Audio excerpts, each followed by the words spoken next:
Get your taste buds ready for a special treat as Marcel pays tribute to the Mid-Atlantic states with a jumbo lump crab meat burger, marinated red cabbage slaw, and crispy potato cakes on the Burger Meister.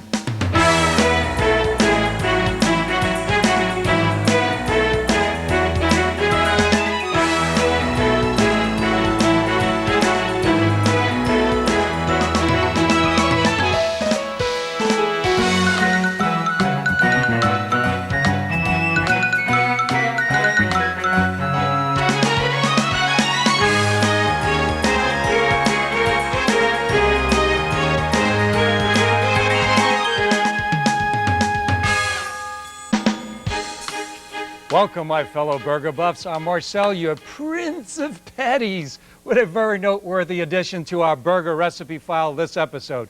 A jumbo lump crab meat burger accentuated with a red marinated cabbage slaw and crispy potato cakes. The perfect tribute to our mid-Atlantic states as we circle the country in search of America's best burgers. Let's jump right into this terrific menu with the preparation of the jumbo lump crab meat burger. And let's take a cruise along, imagine a cruise up the Chesapeake Bay and look at our ingredients. And we're going to end up in the Chesapeake down at that crab meat. First, let's start off with our butter. We need a couple tablespoons full of butter, half a cup of diced celery, half a cup of sliced scallions, and then 3 tablespoons of mayonnaise, 2 tablespoons of sour cream, and then that inimitable spice Old Bay seasoning, 1 teaspoon of that. We need a teaspoon of lemon juice, 1 pound of jumbo lump back fin crab meat. Then we, of course, have to have our salt and pepper, and then check out our cheese. We've got some Munster cheese. You say you can't find Munster, go for Swiss. Then some Asiago cheese. You can't find Asiago, go for Parmesan. Those flavors will balance each other out. Okay, I'm going to start cooking here first. I'm going to add 1 tablespoon of butter to my pan, which is already hot. Remember, it's like preheating an oven. And we'll add our celery and scallions, and I've got just a wee bit more celery here on the board. Let me finish slicing that up. And we'll also add a little bit of salt and pepper. If you've joined us on some of the other Burger Meister programs, you know that usually when we're going to add sauteed ingredients to one of our burgers, that we hold off on the salt and pepper. And the reason that we do that is because most often, usually when we've done that, we've added it to meat, and we know that salt draws out moisture. In this case, we're adding it to the crab meat, and there really isn't much moisture there to draw out because the crab meat is already cooked. More on crab meat because it's a passion of mine in a few moments. Let me get this sauteing here, a little bit of cracked black pepper, some salt, and then we're going to put together the little dressing that we have that binds the burger together. And you'll say when you're looking at this, well, Marcel, this looks suspiciously like crab cakes. Okay, we're pushing it a little bit here, but whatever form you want to give it or describe it as, this is a very, very tasty meal here, and we're calling it a burger. So let's put some of our ingredients aside here. We're going to mix our mayonnaise, and remember that was 3 tablespoons of mayonnaise, and then the 2 tablespoons of sour cream, the 1 teaspoon of Old Bay. And I said it was inimitable, and indeed it is. It's one of those products that we're allowed to tell you exactly what it is because there's nothing else like it. It's made in Maryland, so it's really in keeping with our mid-Atlantic area. But I'm going to tell you some of the ingredients that are in here, just in case you're in a part of the country that this is not a welcome occurrence on your grocery store shelves, because in our area, there's not a grocery store that doesn't carry Old Bay. The main ingredient, and if you put a little pinch on your fingers of Old Bay and give it a little smell, the first thing that hits me is celery salt. And sure enough, if we look at the can, that's the first ingredient that we see is celery salt. Then just going down quickly, there's mustard, there's pepper, there are bay leaves, cloves, pimento, ginger, mace, cardamom, and then some paprika for the coloration. So that's the hit on Old Bay. And if you can't find it, what I would suggest, if you don't want to go through the whole situation with all of the ingredients that I listed, use some paprika and celery salt. Heavy on the celery salt, and just enough paprika to give it some color. So we're going to mix this together, and we also need that 1 teaspoon of lemon juice. Now I'm going to mash my lemon up a little bit here, bruise it up a little bit. And why am I doing that? Well, it actually breaks down the membranes inside the lemon and allows me to squeeze out that juice very readily. Let me wipe off my knife here before I do that. And we'll slice the lemon in half, and we only need a teaspoon. I'm not going to measure it out. A little bit more lemon juice certainly won't hurt here, but what would hurt are those little seeds, and that's what we're trapping here in our strainer. Just like that. So we'll mix that together. Let me check out my sauteing here. I need to put a little more fire here and get this thing going. Saute's about 2 to 3 minutes. And then the next thing we're going to do with it as soon as it's finished cooking is put it on a plate and get it cold. Just like our other burgers, if we're going to be adding this to the crab meat, which is cold, we want to make sure that that's cold as well. So we'll finish mixing the dressing, and then we'll get into our crab meat here. And crab meat, I mentioned, is a passion for me, and it certainly is. And I'll tell you why, because there's not a sweeter meat as far as I'm concerned than crab meat. I think it's a very unique product. What does it say on this little package here? It says back fin crab meat. The recipe calls for jumbo. I'm afraid to tell you that we're very early in the season right now, and we weren't able to get good jumbo lump crab meat. The jumbo lump and this back fin comes from the same crab, which is the blue crab.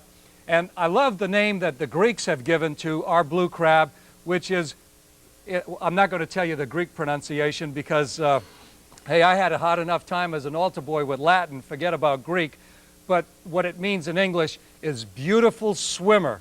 And it is a very, very unique crustacean, the crab. And if you've ever seen it swimming around in the water, it is beautiful. But even better, the meat is so sweet. I grew up in New England, and I learned to love lobsters up there. But when I moved to Virginia 24 years ago, it didn't take me long to tune in to jumbo lump crab. If you want to read all about Waterman and about the crab and how unique it is in terms of the way that it spends its winters and how it molts and how we get that one delicacy that I'm so fond of, which are soft-shell crabs, there's a Pulitzer Award-winning book by William Warner called Beautiful Swimmer, and it really is quite an interesting book.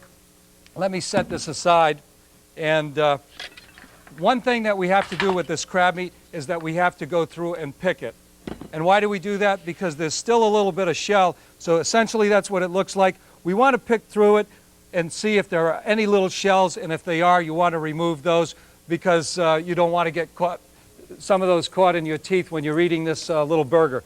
So let me put this in the refrigerator, our sauteed scallions and celery, so it can cool down. And I actually have some in there that I'll pull out, and we can assemble our burger. Okay. Question. What else can I use? Are there other crab meats? How about Dungeness? How about king crab? How about snow crab? How about Joe's stone crabs? Well, I don't think Joe's stone crabs are going to work. But certainly, if you want to use Dungeness crab, that crab meat would work very well with this. You could shred some king crab or snow crab and do the same thing. But again, I don't think it's going to work with those stone crabs that they have down in Florida, unfortunately. Okay, so let's put this in the bowl here. And this is our cooled off mixture of the scallions and celery. And then we're going to combine our dressing with that. And that's all there is to it. And that little dressing will indeed hold it together, but we have to refrigerate it. And refrigerating it will help this congeal together so that the burger will stay together during the cooking. And the cooking is, it doesn't get any better. A little bit of butter, and they cook very quickly, about 2 to 3 minutes on each side. I'm going to start forming these in 5-ounce patties, and when we come back, we're going to be making that marinated cabbage slaw that's going along with that. So come right back. To create our delectable jumbo lump crab meat burger, we begin by sauteing the celery in butter for 2 minutes. Add the scallions, lightly season with salt and pepper, and saute for an additional minute. Transfer to a dinner plate and allow to cool completely. In a 3-quart stainless steel bowl, whisk together the mayonnaise, sour cream, Old Bay seasoning, and lemon juice. Fold in the cool celery and scallions, season with salt and pepper, and then gently add the crab meat. Form the burgers and then pan fry in butter until golden brown, about 4 minutes on each side. Don't touch that dial. Marcel's coming right back on the Burger Meister. We're back, burger fans, with the Burger Meister. Okay, let's continue our Mid-Atlantic romp with a marinated red cabbage slaw for your culinary pleasure. Not only does it provide a vividly colorful addition to our burger menu, but more importantly, it's pretty darn tasty as well. Let's look at this panoply of ingredients that we need. Actually, it's sort of like good news, bad news. Lots of ingredients, but very easily done. First of all, we need 3/4 of a cup of sherry wine vinegar, 1/2 cup of extra virgin olive oil. You can use regular olive oil if you like. And 2 tablespoons of turbinado sugar. What the heck is turbinado sugar? Well, when you go to the grocery store, look for sugar in the raw. All right, 1 tablespoon of dry mustard, 1 teaspoon celery seeds, 1 teaspoon of salt, 1 teaspoon ground white pepper, 1 medium head of red cabbage cored and sliced thin, and 1 medium onion sliced.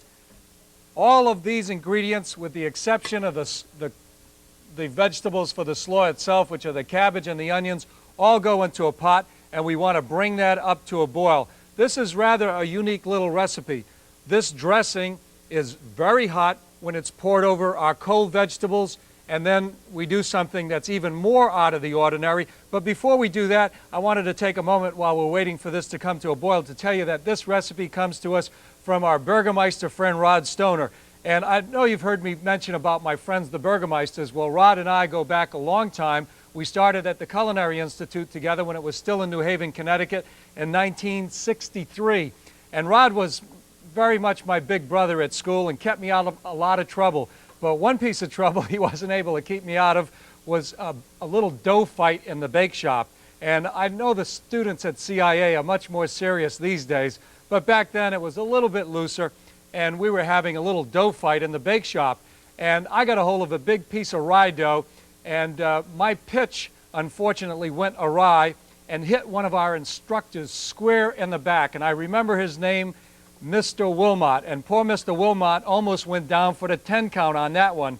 Well, the result of that was that I ended up in the Dean of Students office, and for the rest of the year I was on probation. Well, anyway, I've been lucky enough over the years to stay out of trouble, and lucky enough to have maintained my friendship with Rod, and who happens to be the Vice President of Food and Beverage at the Greenbrier. So if you ever get to the Greenbrier in White Sulphur Springs, say hello to Rod, but don't mention that story to him. All right. So we want to put our cabbage and onions in a non-corrosive container. We could keep them in glass, but this glass bowl wasn't quite large enough. I'm going to put it in a big stainless steel bowl. I spread the onions over the top of the cabbage. Don't touch this again for a long time. And how long is a long time? Well, right now I'm going to pour the dressing over the cabbage, just like that, and immediately cover, well, first of all, I'm going to shut off my heat here. I'm going to immediately cover this bowl with some plastic wrap. And the reason I'm doing that is I want to capture all those vapors inside the bowl. And then guess what? I know every time we've made something like this and it's been hot, I've been telling you, keep it, cool it down in an ice water bath or let it cool on the counter. This goes right into the fridge. Yep, right into the refrigerator. And that's why you want to make sure, by the way, that you have a tight seal so none of those vapors are warming up anything else in your fridge. Of course, you're going to need some room in there, but you put it in the fridge, and about 4 to 5 hours later, then you mix it. If you mixed it right away, what would happen is we'd totally discolor the white onions. So you say, well, why can't I use red onions? Well, you certainly can, but we're looking for a little contrast and coloration. Anyway, when we come back, we're going to make those crispy potato cakes that turn that jumbo lump crab meat patty into a burger. See you then. To make this marvelous marinated red cabbage slaw, heat the sherry wine vinegar, olive oil, sugar, mustard, celery seed, salt, and pepper in a 2-quart saucepan over a high heat. Bring to a boil. Then pour the boiling dressing over the cabbage and onions in a separate bowl. Cover with plastic wrap and marinate in the refrigerator for 4 to 6 hours. Then toss and serve. There's crispy potato cakes coming right up on the Burger Meister. Marcel's back on the Burger Meister. We got the blues in our crab meat burger, and I'm seeing red with our marinated cabbage slaw. Now, how about something crisp and hot to round out our mid-Atlantic road trip? Say, some crispy potato cake? Sounds great to me, so let's get going. We need 4 Idaho potatoes. Let's count them 4. 1 egg lightly beaten. Of course, some salt and pepper, and then 2 tablespoonfuls of your favorite vegetable oil. Now, what side are you going to be on? Well, we got 3 spuds on one side and 1 on the other.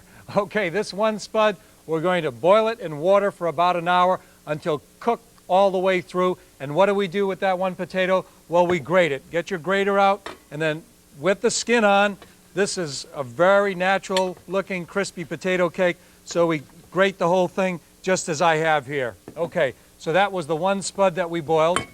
The other 3 guys on this other side, well, we're going to subject them to a little rougher treatment here.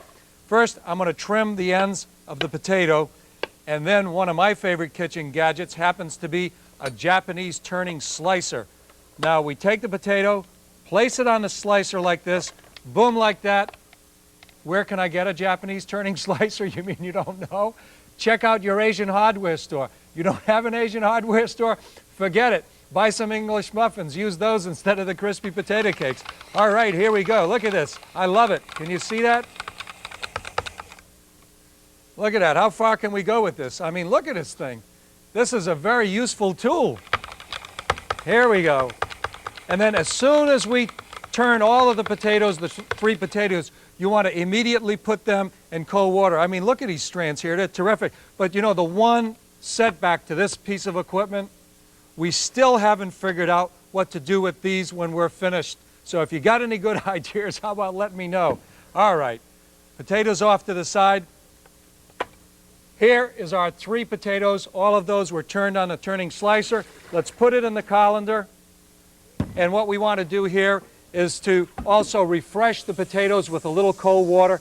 Get some of that excess starch off the potatoes. They're very crisp at this point. Let's shake that dry. Okay, that goes back in our bowl, just like that.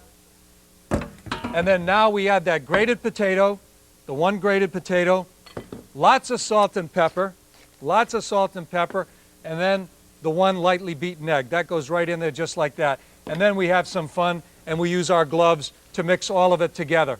Form them in patties, and then you can keep them refrigerated for a couple hours, but if you do that, make sure that you cover with plastic wrap when they're in the fridge, because otherwise, not only will they absorb odors from other things that may be in there, or aromas, I should say, instead of odors, but they'll also darken. So you have less of a chance of the potatoes oxidizing if you cover them with plastic wrap. And then the next thing we're going to do is saute one. Hot pan, always preheat the pan. We have that vegetable oil in there, and then we place our potato cake right into the pan. A little bit more salt and pepper on there, just like you do with the burgers before you cook them. And these will take about 2 to 3 minutes on each side. And a good way to tell if they're done or not, you might want to put a little metal skewer in there or a fork and just test to see if it's warm inside, or stick them in the oven for at a 300-degree oven for 10 or 15 minutes, and they'll get hot throughout. So when we come back, we'll be perching our crab meat cake on top of this crispy potato cake and that marinated red cabbage. I'll tell you, that's some good eating there. For these delicious crispy potato cakes, we begin by boiling 1 of the 4 potatoes in a quart of water. Transfer to a dinner plate and allow to cool completely, and grate into a 5-quart stainless steel bowl. Add the beaten egg, season with salt and pepper, then combine thoroughly and refrigerate until needed. Wash the remaining 3 potatoes and cut 1 at a time into long, thin strands on a Japanese turning slicer. Place the potato strands in cold water, then drain. Gently combine the potato-egg mixture with the potato strands. Form the potatoes into 8 3-ounce cakes, season with salt and pepper, then pan fry the cakes until golden brown and crispy. Serve immediately.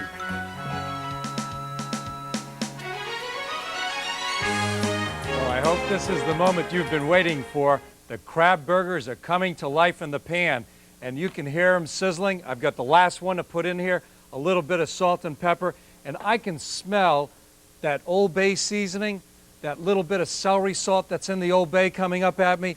The scallions are cooking, the crab meat.